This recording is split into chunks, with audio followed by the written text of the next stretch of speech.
Hey everybody, and welcome back to another episode of Tanner's Favorite Things. I'm Tanner Knight, and today we're going to be taking a look at this G&L Fallout guitar. So I figure that most people are at least familiar with G&L, but maybe not as familiar as, say, a Fender or a Gibson or even a Music Man.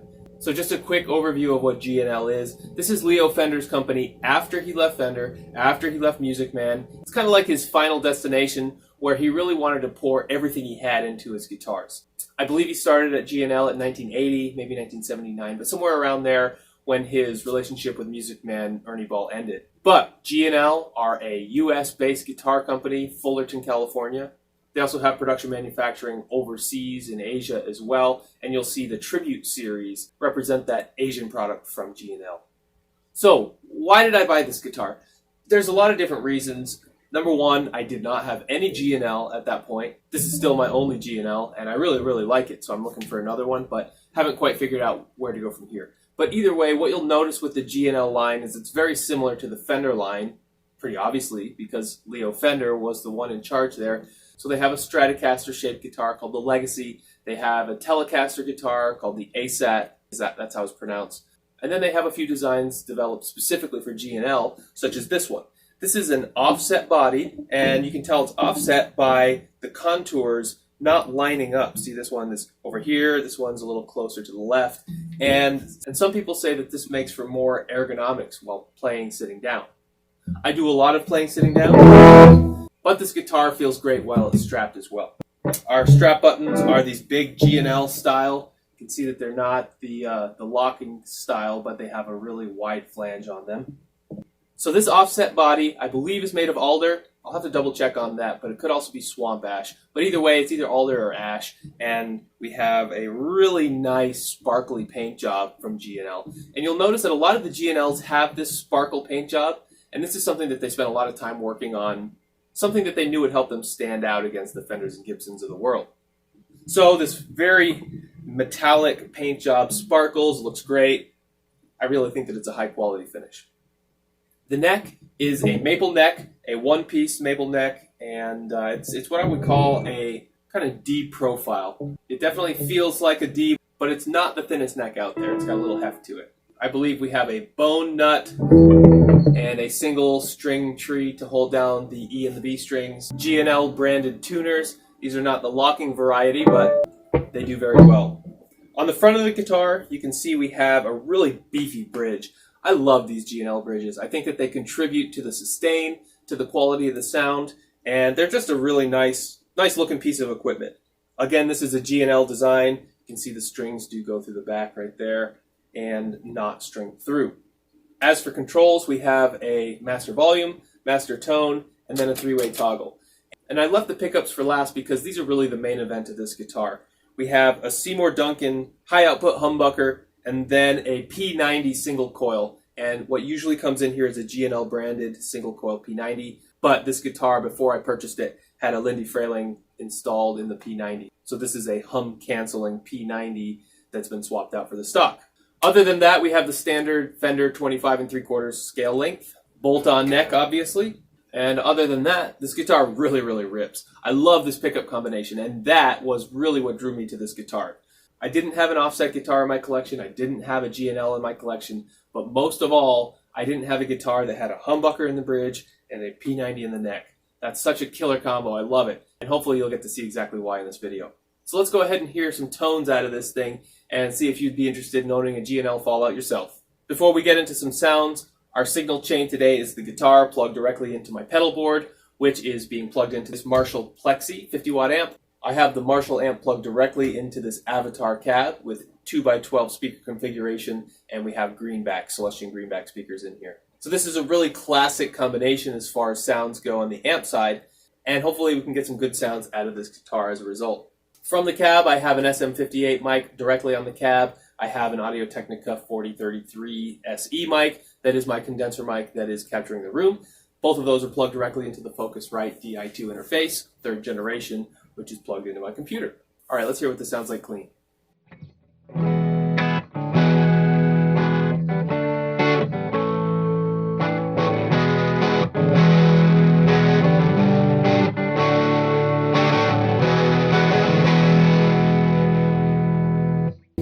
This amp is so ballsy, I love it. This guitar really matches perfectly, especially with the humbucker. I'm in the bridge position right now, so we are in the humbucker configuration. This thing is great for rock, for metal, for blues, you name it.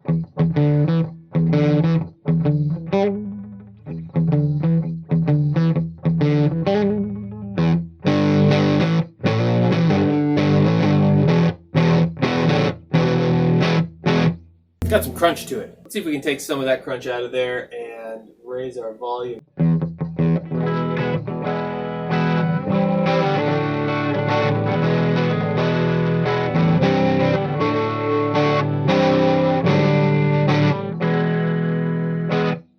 Really nice sound.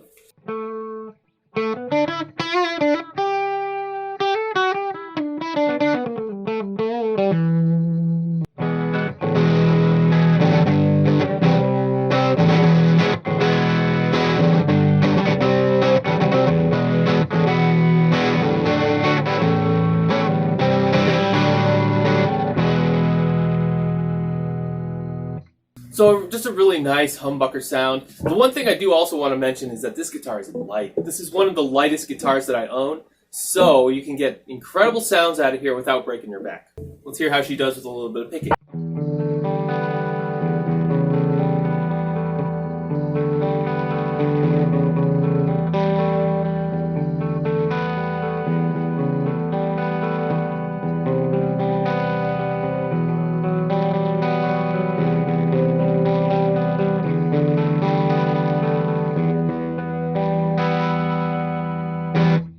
Really clean articulation, nice delineation between the strings from this humbucker. Doesn't sound muddy, just sounds really, really high quality. Let's kick it into the P90 and hear what that sounds like clean.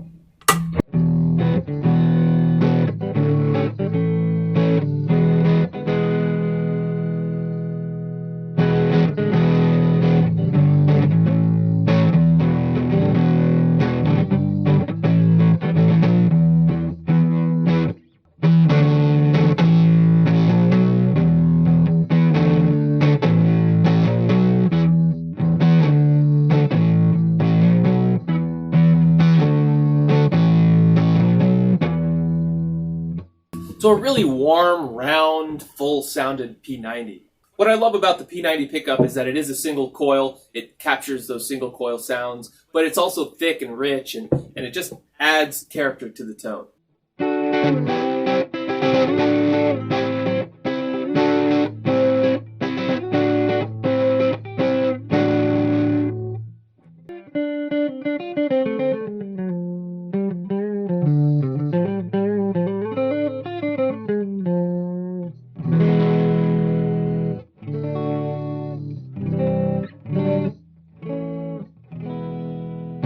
Really nice sounding P90. And just for kicks, we do have that middle section. I think this is actually one of the most usable sounds on this guitar. We put it in the middle position. We've got a combination of the humbucker and the P90.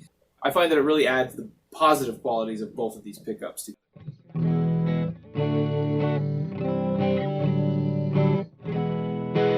It's got that warmth, it's got that roundness of the P90, but it also has a little bit of the bite of the humbucker. So this is a really great configuration and a very versatile guitar.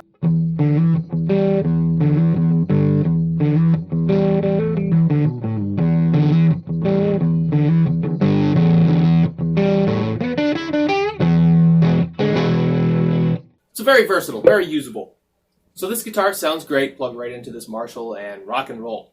Let's just bump up the volume just a bit, see if we can get a little more hair on this guitar without adding a pedal.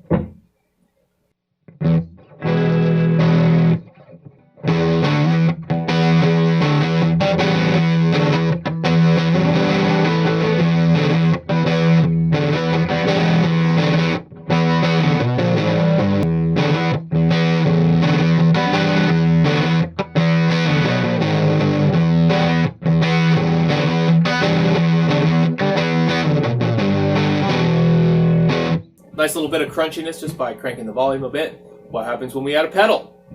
Of course, let's start with a tube screamer. This is one of my most used pedals. This in the metal zone. You'll hear both of them, but here we go, tube screamer.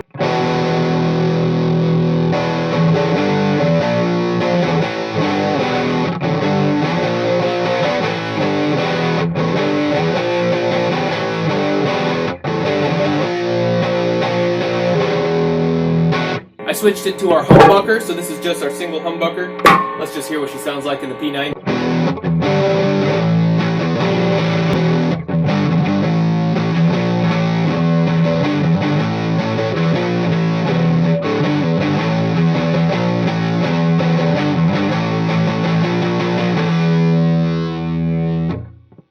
To me, that sounds slightly more than just a single coil pickup. It's beefy, it's brawny, it's ballsy.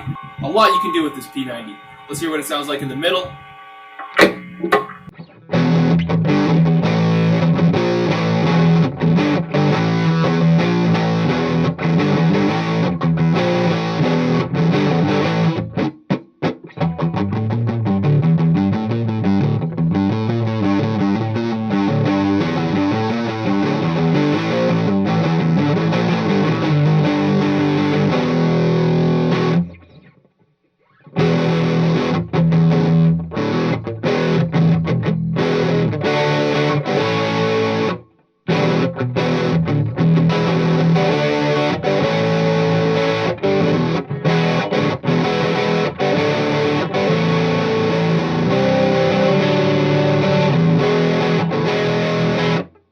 Beauty!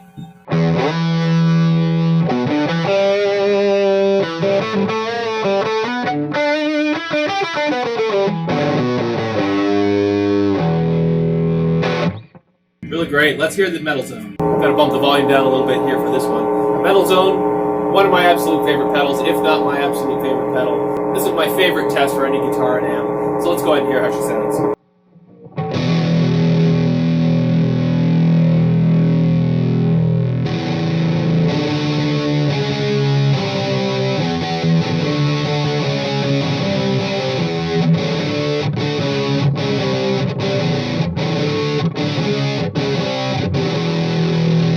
That sounds awesome. I love that! Alright, let's just for kicks hear the P90. So you'll notice that when I go into the P90, we get a lot of hum, and that's because this is a single coil. Even though it's a hum canceling single coil, it's still not without some of the issues that come with a single coil.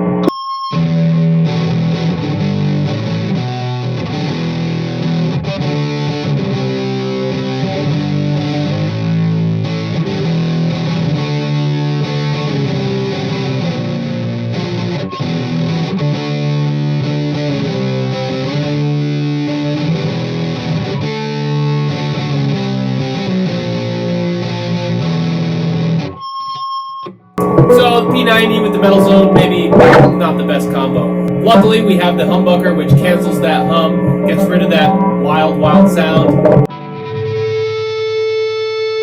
Comes back when I'm not touching the strings, but you can manage that.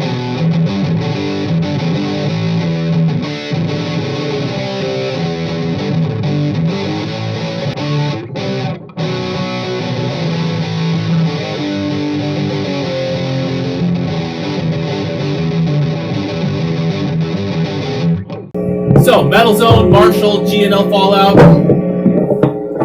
worthy combo. Let's see if we can get a loop going. I want to use the Tube Screamer as the loop pedal, and then the Metal Zone as the lead pedal.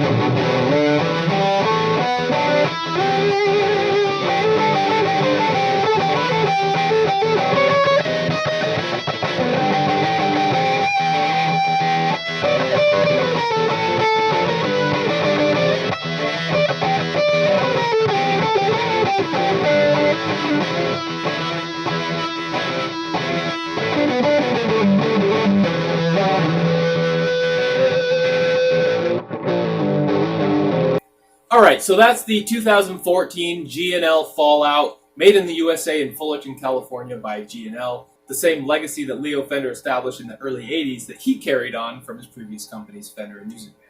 Oh, the one thing I didn't mention is that these are jumbo frets from the factory, something not associated with Leo Fender guitars, but we do have jumbo frets, which I love. I personally love the jumbo frets, and I think that they're great for metal and for bends and all kinds of other stuff. I'm pretty sure that our dot inlays are abalone. They look a little darker than most abalone, but they have a little bit of play in the light when you get it there correctly. So a nice little feature there as well. So G&L Fallout, one of a few different offset guitars produced by G&L today, and just a really, really versatile rockin' guitar. Again, I love the combination of the humbucker and the P90, and that provides more versatility in this guitar than I could even take advantage of. So thanks for watching. If your next guitar purchase is going to be in the offset variety, I highly suggest taking a look at this guitar, also the Doheny by G&L. The other alternative would be the Music Master from Fender, the Jaguar. These are the Fender equivalent of the offset guitars. But I think that the G&L offset guitars are slightly better. They're a little bit more modern and really well appointed. So let me know if you have any questions for me about this specific guitar or my Marshall amp setup, and I'll be glad to answer any of those questions. Please feel free to like and subscribe if you like this content. There'll be lots more coming your way very soon. Thanks for watching, and I'll see you on the next one.